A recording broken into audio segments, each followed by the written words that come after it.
So welcome back to the SHRM and HR policy video lectures. Today we are going to continue with the key features of strategic human resource management. Now we are going to understand the key or the important features of SHRM and HR policy. Number one is there is an explicit linkage between HR policy and practices and overall organizational strategic aims and the organizational environment.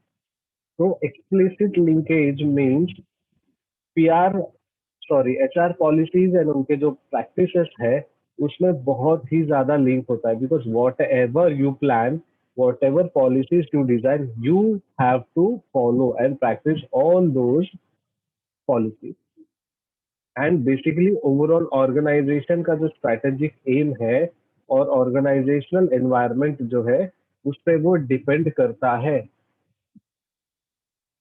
Right तो हमें ये जो policies है उसको link करना है and वो link करके हमें उसे अप्लाई भी करना है। अब वो अप्लाई जो है कैसे करेंगे हम लोग, वो अप्लाई जो है हमें ऑर्गेनाइजेशन के स्ट्रैटेजिक एम को समझना है, ऑर्गेनाइजेशन के एनवायरनमेंट को समझना है एंड देन एचआर पॉलिसीज बनाना है एंड देन उसको प्रैक्टिस यानी इम्प्लीमेंट करना है। Then there is something called organizing schema, that is linking individual HR intervention so that they are mutually supportive। जितने भी HR है हमारे पास, हर एक HR को अपना अपना रोल जो है निभाना पड़ता है HR पॉलिसीज में या फिर ह्यूमन रिसोर्स मैनेजमेंट में, बिकॉज हर एक को कुछ ना कुछ रिस्पॉन्सिबिलिटीज दी है। उनको अगर ऑर्गेनाइजेशन के स्कीम में, ऑर्गेनाइजेशन के स्ट्रक्चर में इंक्लूड नहीं करेंगे तो उनका क्या इंपॉर्टेंस रहेगा, उनका परफॉर्मेंस कैसे रहेगा, उनका खुद का एक पोजीशन है वो उनको पता चलेगा, राइट। तो इस तरीके से हमें हमारे हर एक इंडिविजुअल एचआर का इंटरवेंशन जरूरी है। Then much of the responsibility for the management of human resources devolve down the line. जितने भी मैनेजमेंट रिस्पॉन्सिबिलिटीज है वो सारे कहाँ पे होते हैं, डिवॉल्व डाउन द लाइन, यानी जो लोअर लेवल के हैं, मिडिल लेवल के हैं, उनके ऊपर मैनेजमेंट का सारा कारभार होता है। For example our college is our institution और college is expecting the college to boost and perform very well in the online lectures और ड्यूरिंग द कोविड पीरियड। अब ऑर्गेनाइजेशन, इंस्टीट्यूशन, मैनेजमेंट, कॉलेज, जो भी नाम या जो भी इंस्टीट्यूशन के नाम हम लोग लिए हैं, क्या वो खुद ये काम कर रहे हैं? नहीं, उन्होंने काम किस पे सौंपा है? Down the line. मतलब डाउन द लाइन में कौन काम कर रहा है? हम टीचर, प्रिंसिपल, फिर administration department, non teaching staff, teaching staff, जो भी है, ये हमारे ऑर्गेनाइजेशन के स्ट्रक्चर में जो मिडिल या फिर लोअर लेवल या डाउन लेवल पे जो है उनके ऊपर ये रिस्पॉन्सिबिलिटी दी गई है। इनकी रिस्पॉन्सिबिलिटी मैनेजमेंट की, right. So strategic HRM, people make the difference, ऐसे हम लोग स्ट्रैटेजिक में कहते हैं। So who are the people who work, the people who perform, the people who are trained, the people who have competencies and to the people who we pay for the competency, right? Then next one is approaches of SHRM. SHRM के दो approach. Number one is attempts to link human resource activity with competency based performance measure. जो भी competency या skill based performance measure है उसे HR को हमें link करना है या फिर HR activities को लिंक करना है। Secondly, attempts to link human resource activity with business surpluses or profit. HR activities को बिजनेस सरप्लस या प्रॉफिट से भी लिंक करना है, बिकॉज बिजनेस को प्रॉफिट किनके वजह से मिलता है? Overall organisational performance. अब ये ओवरऑल ऑर्गेनाइजेशनल परफॉर्मेंस में कौन कौन आते हैं? एचआर आते हैं, एम्प्लॉयज आते हैं, मैनेजर्स आते हैं, टीम लीडर्स आते हैं, डायरेक्टर्स आते हैं, बोर्ड ऑफ डायरेक्टर्स आते हैं, सीईओज आते हैं, राइट। तो सभी के लिए कौन काम करता है? Human resource. अब उनको लिंक करना, उनको कनेक्ट करना is also an one of the approaches. So these two approaches indicate two factors in organizational setting। अब ये जो दो फैक्टर्स है वो ऑर्गेनाइजेशनल के कुछ गोल सेटिंग्स में काम आते हैं। अब वो पहले first one is the human factor, ठीक है। सबसे पहला फैक्टर इस अप्रोचेस में क्या है, ह्यूमन फैक्टर। सेकंड, उसके अंदर फर्स्ट जो फैक्टर दिया है उसमें उनका परफॉर्मेंस, उनका जो कॉम्पिटेंसी है वो, एंड उसके बाद बिजनेस पर्पस। तो बेसिकली इंसान को इम्पोर्टेंस देना, तो first one is the human factor, यानी ह्यूमन को इम्पोर्टेंस देना, उनके परफॉर्मेंस को, उनके कॉम्पिटेंसीज को, एंड देन लास्ट में बिजनेस सर्प्लस को। अगर आप बोलोगे कि मुझे इस साल एक्सवाइजेड अमाउंट का प्रॉफिट चाहिए, आप बाय हुक बाय क्रुक कुछ भी करो, मुझे प्रॉफिट चाहिए, ऐसे नहीं होता। You have to plan, you have to give some workload to your people, and then you may achieve your goal. Then an approach of people concern is based on the belief that human resources are uniquely important in sustained business success. तो second approach क्या बता रहा है इसमें कि जो लोगों का कंसर्न जो है, लोगों के ऊपर जो हम लोग विश्वास दिखाते हैं, लोगों के बारे में जो सोचते हैं, उसमें सबसे बड़ा बिलीफ क्या है, और वो ये बिलीफ किसमें बेस्ड है कि ह्यूमन रिसोर्स जो है वो यूनिक तरीके से हमारे बिजनेस के सक्सेस को सस्टेन करता है, और वो ह्यूमन रिसोर्स के लिए बहुत ही इंपॉर्टेंट चीज है। Then organisation gains competitive advantage by using its people effectively, drawing on their expertise and ingenuity to meet clearly defined objectives. Organisation क्या गेन कर रहा है, कॉम्पिटिटिव एडवांटेज। क्यों? अभी कोविड के पीरियड में आप अगर आपने देखा होगा तो टाटा कंपनीज में जितने भी लोग काम कर रहे हैं या फिर जितनों को भी उन्होंने काम से निकाला है, ठीक है, तो उनको जितना सैलरी है उतना मिल रहा है जो अगर काम कर रहे हैं वो, जिनको निकाला उनको एटलीस्ट हाफ सैलरी तो मिल रहा है बिना किसी काम के। तो अगर आप ऑर्गेनाइजेशन के साथ ऐसे जुड़े रहेंगे, ऑर्गेनाइजेशन अगर आपको संभालेगा तो आपको कॉम्पिटिटिव एडवांटेज मिलेगा। कल को टाटा कंपनी ने बहुत बड़ा इंडस्ट्री और एक सेक्टर में चालू कर दिया, तो आप बिना किसी सोचे समझे, बिना किसी बात से आप टाटा कंपनी को पहले प्रेफरेंस दोगे, फिर वहां का जो वैकेंसी हो पहले फिलअप होगा, और आप तन मन धन से दिल से वो काम करोगे, अपना जितना भी टैलेंट है आप वहां पे डिस्कवर करोगे। Why? Because your organisation is taking care of. तो कॉम्पिटिटिव एडवांटेज मिलता है और लोग जो है वो इफेक्टिवली अपने ऑर्गेनाइजेशन के लिए एक्सपर्टीज यानी अपना जो स्किल है वो देते हैं, और अपने ऑर्गेनाइजेशन का जो डिफाइंड ऑब्जेक्टिव है वो मीट करने के लिए हम बहुत मेहनत लेते हैं। The next point is about integration of the business surplus to the human competency and performance required adequate strategy. अगर हम सरप्लस की बात कर रहे हैं, हम प्रॉफिट की बात कर रहे हैं और बिजनेस इंटीग्रेट कर रहे हैं ह्यूमन कॉम्पिटेंसी एंड परफॉर्मेंस को बिजनेस सरप्लस पे, ठीक है, तो उसके बीच में एक चीज होनी चाहिए, दैट इज एडिक्वेट स्ट्रैटेजी।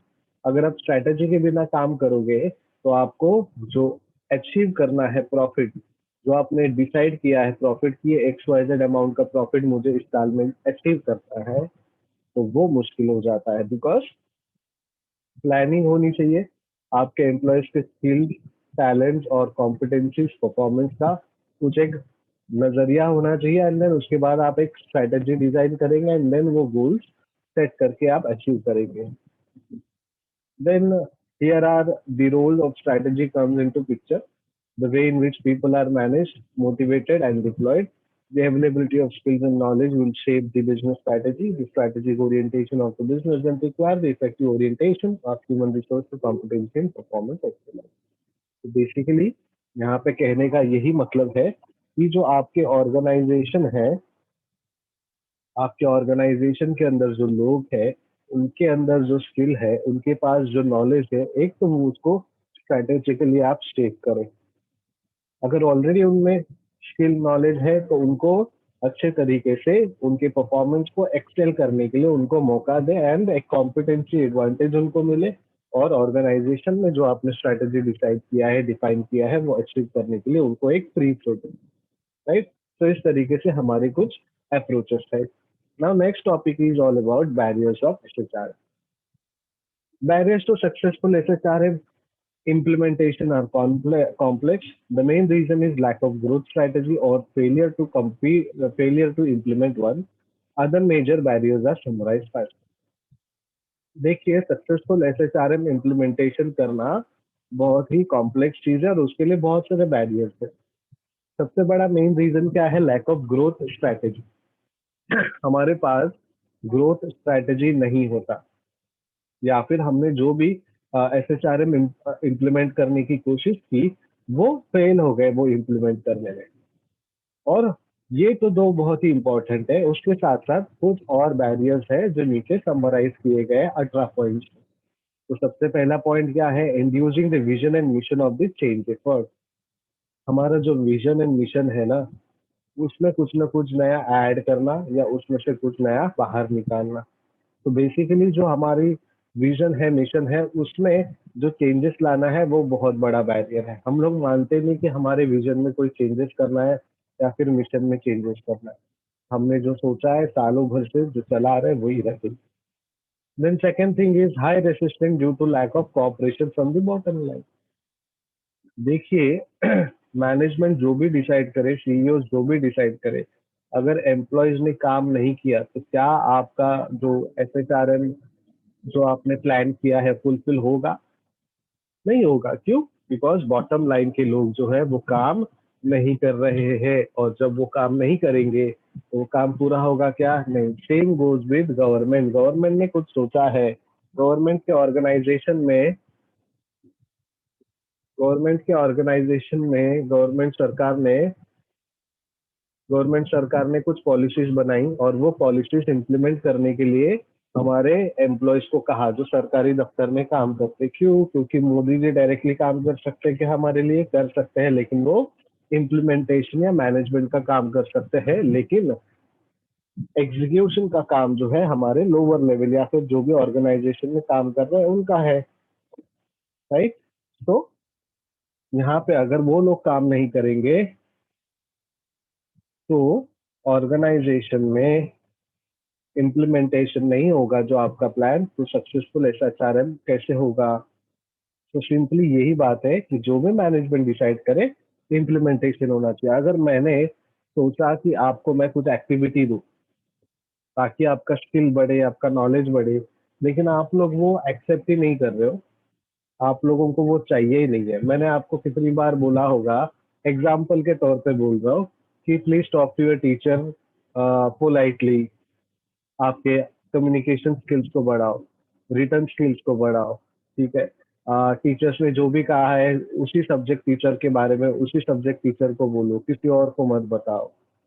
आपका एक सब्जेक्ट का डाउट है तो आप वाई टीचर को मत पूछो, एक्स को पूछो। ठीक है? तो इस साल के शुरुआत में मैंने ये इंस्ट्रक्शंस आपको दी, लेकिन आप लोगों ने इम्प्लीमेंटेशन नहीं किया।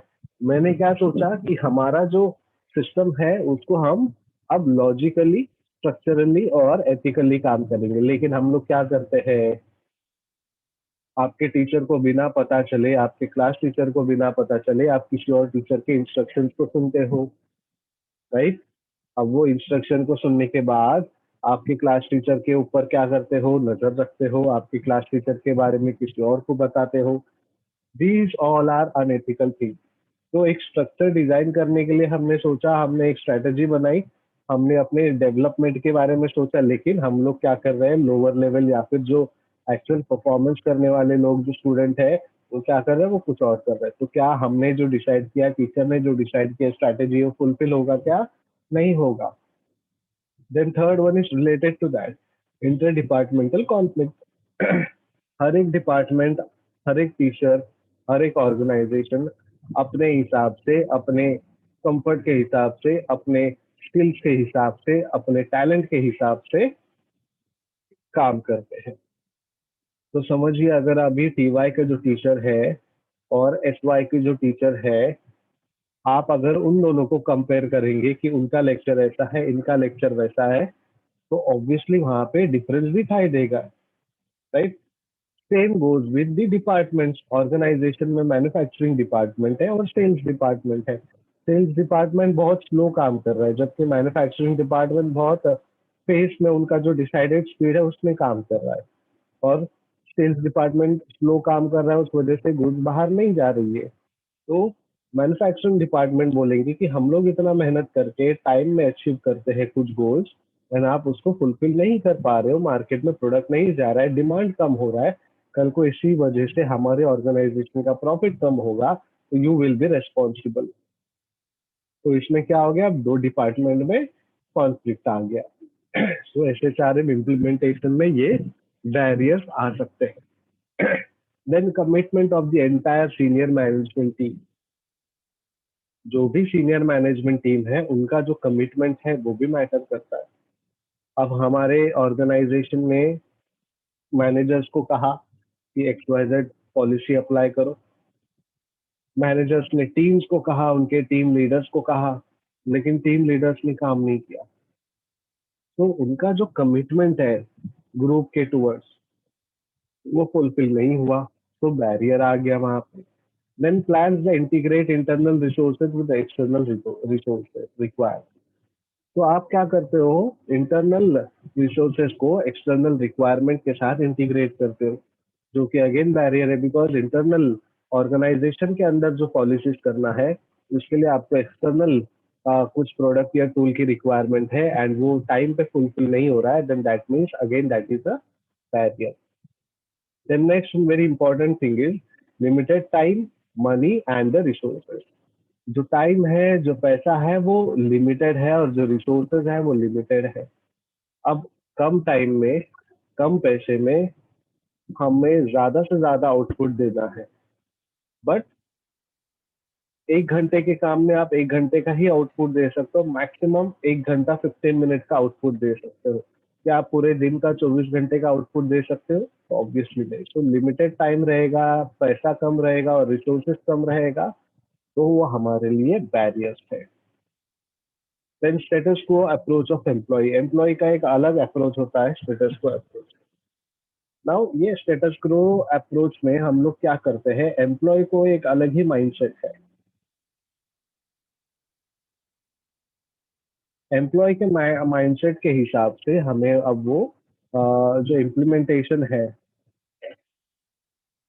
या फिर हमारा जो पॉलिसी स्ट्रक्चर है वो कहीं ना कहीं अप्लाई करने में प्रॉब्लम आता है। स्टेटस को अप्रोच में एम्प्लॉय कहीं पॉलिटिकली इंक्लाइंड होगा, एम्प्लॉय का खुद का एक अलग साइकोलॉजी होगा और वो साइकोलॉजी और SHRM या फिर जो ह्यूमन रिसोर्स का जो प्लानिंग है वो मैच नहीं कर रहा है, तो वहां पे वो बैरियर आ सकता है। अगर वही एम्प्लॉय आपका मैनेजर है और रिफ्यूज कर रहा है कि ये पॉलिसी इंप्लीमेंट नहीं हो सकती और अब मैं नहीं करूंगा, तो again that becomes a barrier.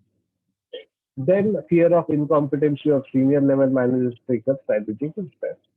अब कोई सीनियर लेवल मैनेजर्स की जो इनकम्पिटेंसी है, ये स्ट्रैटेजी को वो अप्लाई करेंगे या नहीं करेंगे।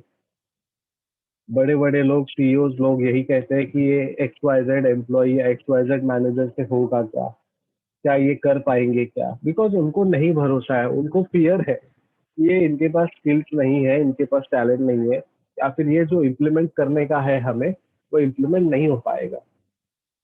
क्यों? इनकॉम्पिटेंसी, स्किल नहीं है। So basically again it is a barrier. Then diverse work force with competitive skills, work force जो है बहुत ही डाइवर्स, ठीक है, डायनामिक है, और जो कॉम्पिटिटिव स्किल्स है वो भी बहुत डायनामिक है।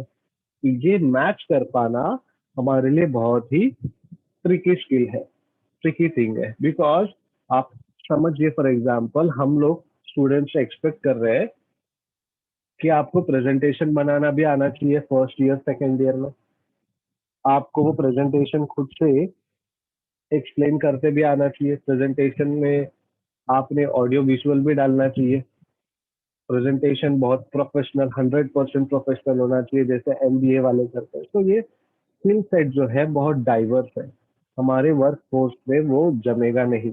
और अब आप जो भी 30 40 50 लोग हैं उनमें कंपटीशन है, तो क्या वो कॉम्पिटिटिव स्किल सेट है आप में, क्या आपके पास डाइवर्स वर्क फोर्स है, क्या मेरे पास क्या ऐसे स्टूडेंट हैं जो ये सारे रिक्वायरमेंट्स को फुलफिल कर पाएंगे? नहीं कर पाएंगे तो मेरे लिए वो इम्प्लीमेंट करना बैरियर हो जाएगा, right. Then next is fear towards victimisation in the wake of failure. हमारा जो विक्टिमाइजेशन है वो एक सबसे बड़ा फेलियर है। हम लोग कोई चीज इम्प्लीमेंट करने के बारे में सोचते हैं तो वो इम्प्लीमेंट नहीं कर पाते, और हम जो है वो विक्टिम बन जाते हैं उस पर्टिकुलर पॉलिसीज के लिए, उस पर्टिकुलर ऑर्गेनाइजेशनल वर्क के लिए। Then ramification of, sorry, improper strategic assignment and leadership conflict over authority. हमारा जो strategic assignment है वो improper है, ठीक है, और उसके बाद हमारा जो लीडरशिप कॉन्फ्लिक्ट है ओवर अथॉरिटी वो भी है, मतलब अथॉरिटीज के ऊपर हमारा कॉन्फ्लिक्ट चल रहा है, लीडरशिप कॉन्फ्लिक्ट चल रहा है। फॉर एग्जांपल मेरा और आपके क्लास में किसी का कॉन्फ्लिक्ट है, कोल्ड वॉर है, कि वो सर कैसे बात करते हैं, वो सर ठीक से रिप्लाई नहीं करते, टाइम पे रिप्लाई नहीं करते, सर को डाउट पूछा तो चिल्लाते हैं, डांटते हैं, बोलते हैं इतना भी अकल नहीं है क्या। नाउ इट्स अ कॉन्फ्लिक्ट, हम दोनों में अब झगड़ा हो गया है। तो अगली बार जब मैं कुछ इम्प्लीमेंटेशन करने की बात करूं तो वहां से पहले ही मुझे क्रॉस क्वेश्चन आएगा कि ये क्यों करना है, क्या करना है, किसके लिए करना है, हम नहीं करेंगे। Then ramification of power relations, vulnerability to legislative changes, ऐसे अलग अलग 18 प्रॉब्लम्स है हमारे पास। अगर आप एग्जाम पॉइंट ऑफ व्यू से सोचे तो 7 मार्क्स के लिए आपको कम से कम 10 पॉइंट्स लिखना है, और 15 मार्क्स के लिए आपको बैरियर का मीनिंग, बैरियर का डेफिनेशन, बैरियर्स क्या है, बैरियर्स के एडवांटेजेस और बैरियर्स के डिसएडवांटेजेस, ऐसे आपको आंसर्स डिवाइड करने हैं, ठीक है। तो बाकी के जो है वो है इम्पोर्टेंट है बट इतने भी इम्पोर्टेंट नहीं है, जैसे resistance that comes through legitimate labour institution, labour organisation या जो फिर यूनियन है उनसे रेजिस्टेंस आता है, वो कहते हैं हम लोग काम नहीं करेंगे। एक्टिव लेबर यूनियन है, मतलब लेबर यूनियन जो है वो हमारे साथ ठीक से काम नहीं करती, हमारे साथ तालमेल में काम नहीं करती। देन रैपिड स्ट्रक्चरल चेंज है, ऑर्गेनाइजेशन जो इकोनॉमिकली काम करना चाहे वो इकोनॉमिकली काम नहीं कर रही, ठीक है। जिस तरीके से हमारा जो मार्केट प्रेशर है उसे इन्फ्लुएंस करके हम अडॉप्ट नहीं कर रहे नए स्ट्रैटेजी के कारण, हम डाइवर्स नहीं हो रहे और आउटवर्ड लुकिंग अप्रोच रखते हैं कि हम बाहर देख के काम करेंगे, ऑर्गेनाइजेशन के बाहर जो चल रहा है उस हिसाब से काम करेंगे, इनवर्ड लुकिंग पॉलिसी होना चाहिए। तो ऐसे अलग अलग बैरियर्स है हमारे पास। So we still have 7 minutes, and then there are some benefits of SHRM and then 5P model of SHRM. Benefits और 5P मॉडल हम लोग अगले लेक्चर में कवर करेंगे, एंड उसके बाद हम लोग कुछ 5P मॉडल्स कवर करने के बाद how SHRM differs from HRM। अब SHRM और HRM का जो डिफरेंस है वो हम पढ़ेंगे, ठीक है। तो इस तरीके से हम लोग का एक जो पर्टिकुलर सेक्शन है, एक पर्टिकुलर सेक्शन है वो कवर हो जाएगा। एंड देन फिर importance of SHRM and challenges of SHRM, फिर उसके लिए overcoming challenge, then traditional HR, strategic HR, फिर उन दोनों का डिफरेंस, एंड देन फाइनली एक पर्टिकुलर PDF जो है कंप्लीट हो जाएगा। एंड ये कंप्लीट होने के बाद आपको ये नोट्स भेजा जाएगा। अदरवाइज क्या होता है, आपको PDF मिल जाता है एंड देन आप लोग लेक्चर्स अटेंड नहीं करते, नुकसान मेरा कुछ नहीं है, नुकसान इसमें आप ही का हो जाता है, right. So it's better that एक टॉपिक कंप्लीट होने के बाद आपको PDF मिलेगा, you go through with the PDF and then आपको डाउट्स आएंगे and then you discuss the doubts with us on online lectures, ठीक है। चलिए, अभी आज के लिए कोई डाउट है तो यू कैन आस्क, और else we will discuss something else